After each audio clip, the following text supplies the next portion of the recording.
La PC Engine est une console 8 bits sortie au Japon en octobre 1987 et en France plus timidement 2 ans plus tard grâce à Sodipeng. Elle est le fruit d'une collaboration entre l'éditeur Hudson Soft et le constructeur de matériel informatique NEC. Cette petite bombe utilise comme support de jeu le format U-Card, bien plus unique, fiable, rapide et compact que les cartouches de ses concurrents. Elle connut de nombreuses déclinaisons telles que les petites Core Graphics, la Shuttle en forme de vaisseau spatial, l'imposante Super Graphics et 2 versions portables.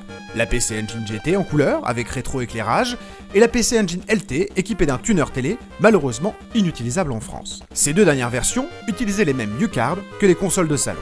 Une manette 3 boutons fut produite à l'occasion de la sortie de Forgotten Worlds, et une manette 6 boutons permettra enfin de jouer à Street Fighter 2 Prime facilement. Inspirées de la NES, elles seront rapidement équipées d'une fonction turbo appréciée des nombreux amateurs de shoot'em up.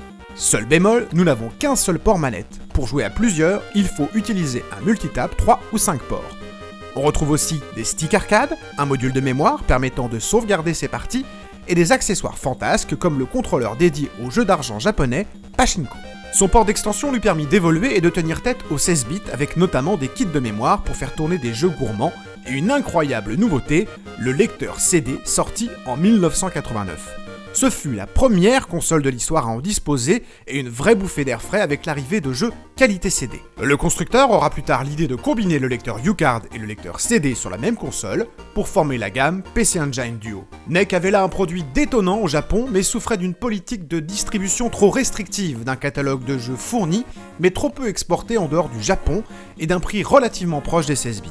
La fin de la commercialisation de la PC Engine sera liée à la faillite de Sodipeng début 1993. Elle restera cependant une console de légende pour ses performances époustouflantes, n'ayant rien à envier aux 16 bits.